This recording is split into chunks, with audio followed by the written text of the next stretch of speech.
Welcome to my other vlog. بسم اللہ الرحمن الرحیم. آج ہم دوبارہ سے آپ کو بتائیں گے کہ آج 3 محرم الحرام ہے. 3 محرم کو کیا آپ کے سامنے رکھتے ہیں. آج 3 محرم ہے. آج 3 محرم کا وہ دن ہے جس دن مفتیان اسلام نے حضرت امام حسین علیہ السلام کے خلاف فتویٰ دیا کہ قتل کر دیا جائے. میں ان مولویوں سے مفتیوں سے پوچھتا ہوں کہ وہ مفتی تھے, مفتی رہ گئے, کوئی قیمت نہیں تھی ان کی. وہ چند ٹکے بنو امیہ کے کھا کے اور وہ فتویٰ دے رہے تھے کہ پیغمبر اسلام صلی اللہ علیہ وسلم کے بیٹے کے اوپر فتویٰ لگا رہے ہیں, نواسہ رسول کے اوپر, جس نے دین کی بقا رکھی, دین کی بنیاد رکھی, اور اس کے خلاف وہ فتویٰ دے رہے ہیں. ٹکڑوں پہ پلنے والے وہ مفتیان. تو آج ہم بات کریں گے 3 محرم کے حوالے سے کہ 3 محرم کو وہ کتنا بھیانک دن ہوگا. کیا اسلام اور اسلام کے مخالف کیا سوچ رہے ہوں گے کہ اس طرح کے یہ مفتی ہوتے ہیں. تو آج ہم بات کریں گے 3 محرم کے اوپر. میدان کارزار, میدان کربلا, اتنا حسین امتزاج دین کو بچانے کے لیے وہ مصطفیٰ کا لال آیا, اور آیا بھی اکیلے نہیں, تنہا نہیں آیا. اس لیے تنہا نہیں آیا کہ کوئی شبہ نہ ہو کہ لشکر کشی کرنے کے لیے مولا تشریف لائے. مولا اپنے حرم کے ساتھ ہے, مولا اپنی بیٹیوں کے ساتھ ہے, مولا اپنے بہنوں کے ساتھ ہے, مولا اپنے بھانجیوں کے ساتھ ہے, مولا اپنے بچوں کے ساتھ ہے, مولا اپنے اصغر کے ساتھ ہے. چشمایا جو تھا وہ بھی آیا. تو علی اصغر علیہ السلام کے اوپر جو بھی لکھتا ہوں, جو بھی پڑھتے ہیں, بہت مشکل ہے, بہت ہی مشکل ہے. یہاں پہ آپ کو ایک مصرع سناتا ہوں کہ اندیشے سے منہ زرد ہوا شاہ کا سارا, کچھ کہنے کا یارہ نہ خاموشی کا تھا یارہ. کیوں کر کہیں بیٹی سے کہ بیٹا گیا مارا, بس بیٹھ گیا خاک پہ زہرا کا وہ گیا. بازو میں جو روزن تھا پڑا تیر جفا سے, بس اس کو چھپانے لگے زہرا کی نگاہ. جب مولا نے علی اصغر کو یوں اٹھایا تو جو تیر علی اصغر کے گلے کی طرف بڑھ رہا تھا وہ 3 بھل والا تھا, اور وہ جو جانور کے اوپر استعمال کرتے ہیں. مسلمانوں نے وہ رسول اللہ صلی اللہ علیہ وسلم کے نواسوں کے بیٹوں پہ استعمال کیا, اور چشمائے کے اوپر استعمال کیا. تو وہ جیسے تیر آیا تو مولا کے بازو کے اوپر بھی لگا اور علی اصغر کی گردن کے اوپر لگا. تو وہ تیر کا زخم چھپا کے مولا جب خیموں میں آئے تو بی بی سکینہ سلام اللہ علیہ نے پہچانا بھی نہیں, بلکہ پوچھا کہ بابا آپ کے پاس تو میری ماں کی امانت تھی, آپ تو اس کو پانی پلانے کے لیے لے کے گئے تھے, لیکن جب خالی ہاتھ واپس آئے تو بیٹی نے پہچانا بھی نہیں, کیونکہ وہ زخم تھا, وہ اس کو پر کر رہے تھے, اس کے اوپر پٹی لگا رہے تھے. لیکن کربلا میں ایسے ایسے مواقع ہیں, ایسے ایسے موقع ہیں کہ آپ حیران رہ جائیں, سن بھی نہیں سکتے. آپ اتنی قربانیاں دی گئی کربلا والوں نے, اتنی قربانی دی کہ آج وہاں پہ شہر آباد ہے. وہ مولا امام حسین علیہ السلام کا کرم ہے اس زمین کے اوپر کہ آج وہاں پہ لوگ پہنچتے ہیں اور لبیک یا حسین, لبیک یا حسین کہتے ہیں. تو ہمارا جو سلسلہ ولاگ کا تو منقطع رہے گا 12 محرم تک, اس کے بعد انشاءاللہ ہم بنائیں گے. بٹ ابھی جو ہم کام کر رہے ہیں کہ ہمارا کچھ حاضری ہو جائے مولا کے در پہ, ہماری بھی کچھ ڈیوٹی ہو جائے, ہم بھی اپنی ڈیوٹی ادا کر سکیں مجالس میں, ماتم عزاداری میں. یہ سلسلہ الحمدللہ سے تا قیامت رہے گا, جب تک انسان ہے, جب تک ضمیر والے لوگ ہیں.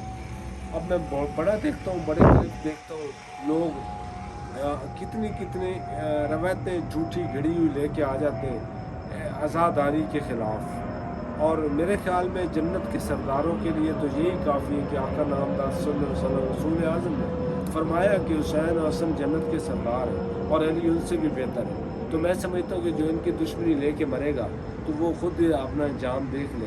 تو میری گزارش ہے سب مسلمانوں سے کہ آپ ابھی بھی پہچانیں مولا امام حسین علیہ السلام کو. کربلا کا پیغام ابھی بھی آپ پہچانیں, کربلا کے پیغام کو ابھی بھی آپ سمجھیں کہ کربلا کے پیغام کے اندر کیا کیا چیزیں پوشیدہ تھیں. کربلا کے اندر عبادت کو بچایا گیا, کربلا کے اندر نماز کو بچایا گیا, کربلا کے اندر قرآن کو بچایا گیا, کربلا کے اندر رسالت کو بچایا گیا, کربلا کے اندر غدیر کا وہ جو خطبہ تھا, وہ جو دین مکمل ہوا تھا, اس ولایت کو بچایا گیا اور اس ولایت کی قربانی دی گئی. قربانیاں دی مولا نے. مولا امام علی علیہ السلام شہید ہوئے, مولا امام حسن علیہ السلام شہید ہوئے, بی بی زہرا سلام اللہ علیہ شہید ہوئے, اور امام حسین علیہ السلام نے کربلا میں اپنا سارا خاندان لٹا دیا. امام سجاد کے علاوہ ولایت کا وہاں پہ پیکر وہی قید و بند میں، اور کتنا پیدل چلایا گیا، کتنا سفر کرایا گیا، لیکن وہ صبر کے پیکر نے اور اس کی جو پھپھیاں تھی، اس کی جو ماں تھی، انہوں نے وہاں پہ ایسے ایسے لازوال قربانیاں رقم کی کہ رہتی دنیا تک وہ قائم رہیں گی، اور رہتی دنیا تک یاد رکھیں گے۔ ہمیں کب پتہ چلتا کربلا میں کیا ہوا؟ ہمیں تو کچھ بھی پتہ نہ ہوتا کربلا میں کیا ہوا۔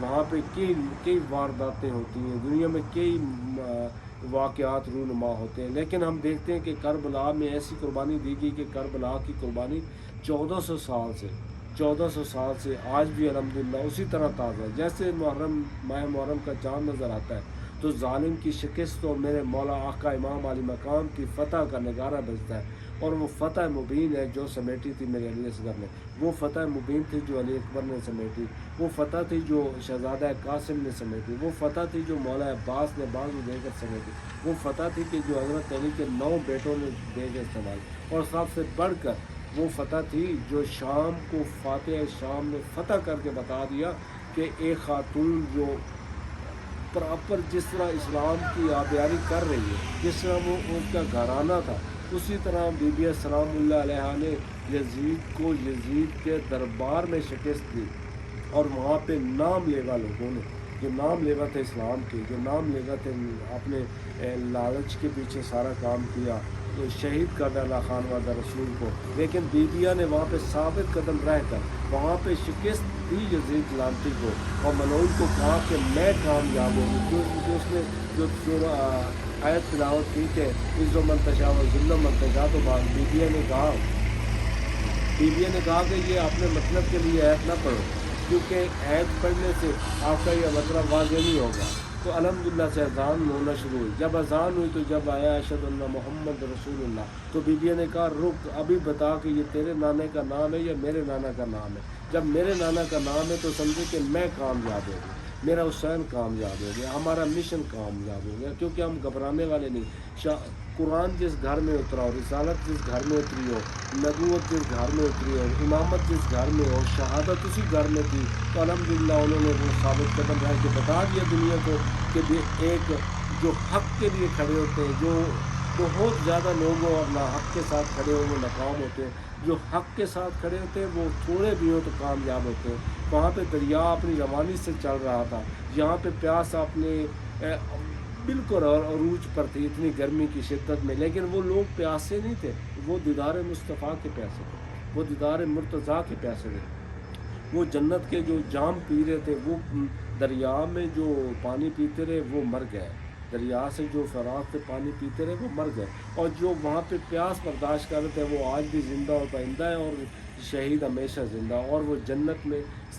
میں کہتا ہوں اس سے بڑی ان کے لیے کیا فضیلت سی، ماشاءاللہ ان کا آپ ذہن اور نظریہ چیک کریں، وہ نظریے کے لیے قربانی دے رہے تھے کہ ان کو آپ یہ دیکھیں کہ جنت کے سردار کے ساتھ کریں۔ دنیاوی سرداری کیا ہوتی ہے، دنیاوی حکومت چاشم کیا ہوتا ہے؟ جب امام علی مقام کے ساتھ وہ کھڑے تھے، حبیب ابن مظاہر 80 سال کا، آپ دیکھیں حضرت جون کو بزرگ 85 سال کے، اسی طرح جوان بچے بوڑھے سب نے وہاں پہ جو پہچان لیا تھا حضرت طور علیہ السلام نے کہ جنت اور جہنم کو تقسیم کرنے والے کا بیٹا جو کھڑا ہے، تو جنت اسی طرف ہے جہاں پہ میرے مولا امام علی مقام حسین علیہ السلام اور ان کے رفقا اور ان کے بھائی اور پورا خاندان کھڑا تھا، اور بیبیوں نے بھی ثابت قدم رہا، بیبیوں نے ثابت قدم رہ کے یہ قربانی دی اور اپنی چادریں تو لٹا دی، لیکن شام کو فتح کر کے واپس آئی۔ آج تک دوبارہ بیعت لینے کا کوئی نام نہیں لیتا، جس سے بیعت لیتے تھے، جس سے بیعت مانگ رہے تھے، لیکن میرے امام سجاد نے وہاں پہ ثابت کیا کہ اسی یزید ملعون کے زندان میں رہ کے اس سے بیعت وہ یزید نہیں مانگ سکا، کیونکہ اس کو بیعت کی قیمت کا پہلے پتہ چل گیا تھا۔ حسین علی مقام نے، امام علی مقام نے جب بیعت نہیں کی تو امام سجاد بھی بیعت نہیں کرتا۔ آج ہم نے ویسے آپ کو سنایا، تاریخی حوالے سے آپ کو بتایا، تو آخری 2 مصرے آپ کو سناتے ہیں کہ شاہ، میری اصل میں نظر کا بھی پھر حساب ہے۔ شاہ نے کہا اب یہ مجھے بتلا،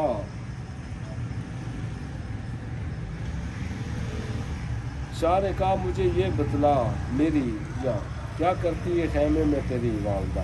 ایسا کہ عرض سکینہ نے کوئی دم کی ہے یہاں، اب مر گئی ہو یا کوئی ساتھ میں ہو بیچار، پھوپھیاں میری مہینوں میں لیے ہاتھ کھڑی ہیں،